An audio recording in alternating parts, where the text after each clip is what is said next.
everyone, welcome to Gallant IAS HEBJEC series. So recently we have resumed the HEBJEC series for you.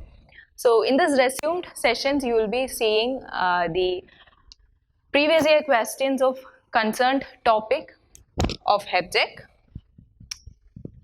and today you will be seeing the question from environment. I myself will be taking you through 4 to 5 previous year questions from environment, and all other faculties, the concerned faculties will be taking you, will be providing you the previous year questions of the concerned topics, right? So today we will be seeing about the environment previous year questions. So the first question from 2019, recently there was a growing awareness in our country about the importance of Himalayan nettle, because it is found to be a suitable source of A. Anti-malarial drug, B. Biodiesel, C. Pulp for paper industry, and D. Textile fiber. Actually, this was a current affair question, and here this Himalayan nettle was there in the news continuously because of its importance in the textile industry. So here the answer is option D, textile fiber. The next question. The term sixth mass extinction or sixth extinction is often mentioned in the news in the context of the discussion of.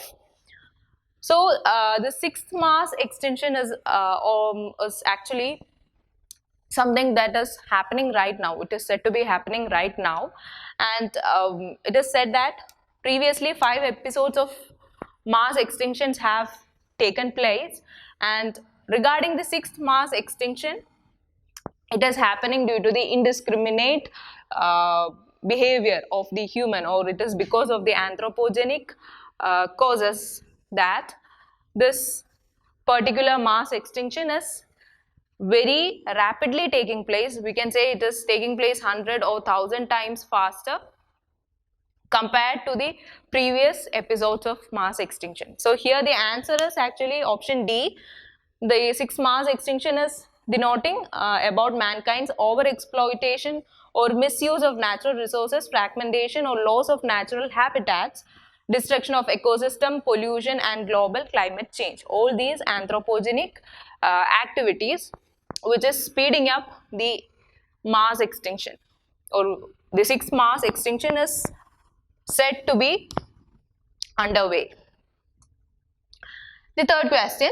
Biodiversity forms the basis for human existence in which of the following ways? 1. Soil formation, 2. Prevention of soil erosion, 3. Recycling of waste, and 4. Pollination of crops.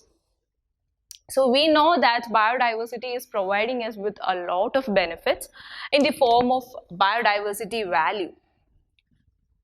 We name them biodiversity value, and we can even assume it in the sense of ecosystem services or ecosystem goods,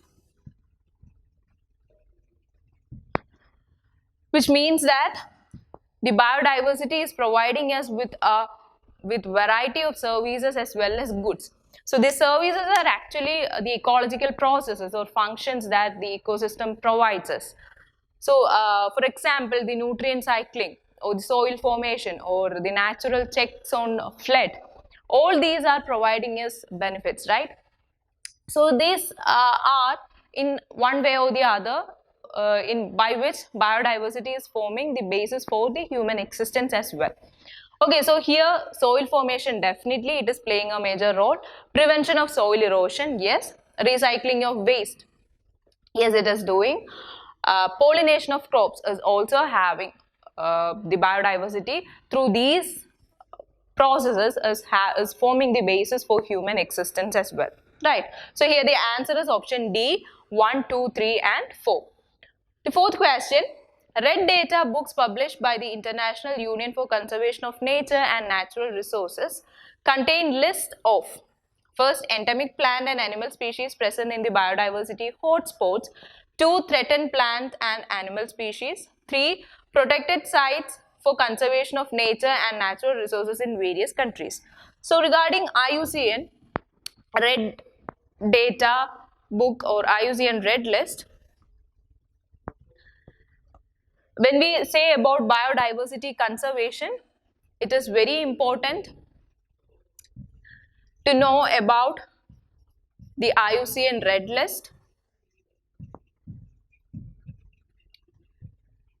because IUCN has prepared, or IUCN has brought out this red list in which it has categorized the species in accordance with its threat perception.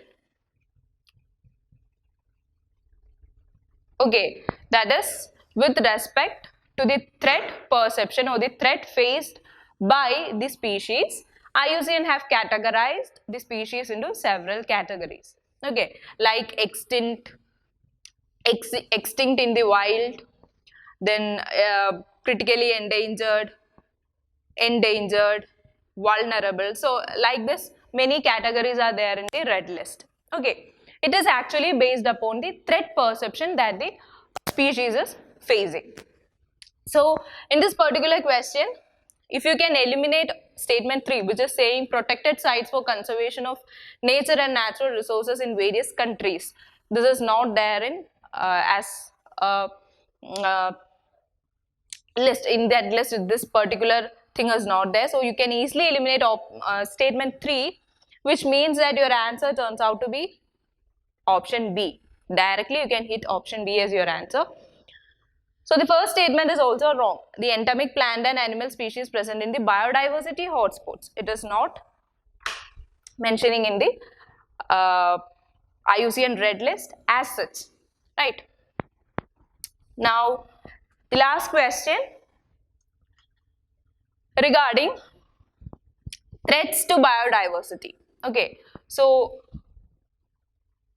natural loss to biodiversity can happen now and then. It is a natural process when it is caused by natural phenomena or natural causes like the natural forest fires or natural calamities like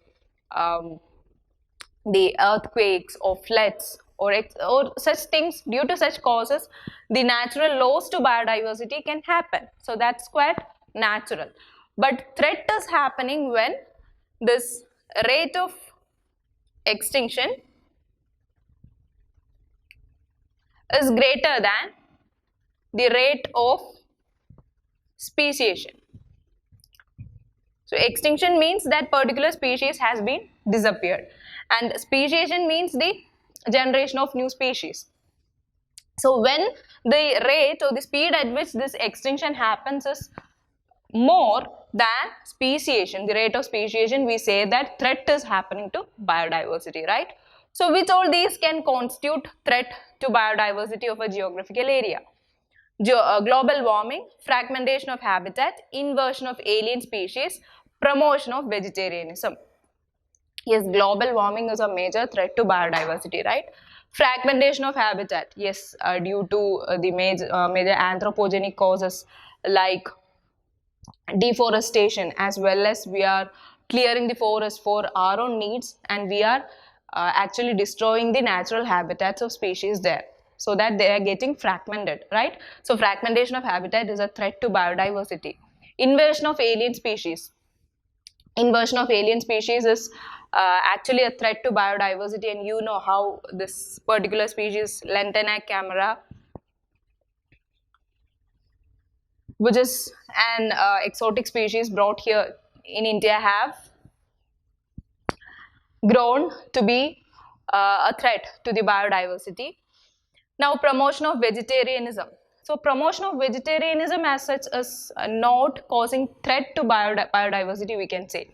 So, we can actually exclude 4 from your answer, so that your answer here turns out to be option A, 1, 2 and 3 only. So, that's all for today. Hope all of you have understood the 5 questions that we have discussed right today from environment, and we'll meet with other questions from the concerned topics as well. That's all. Thank you.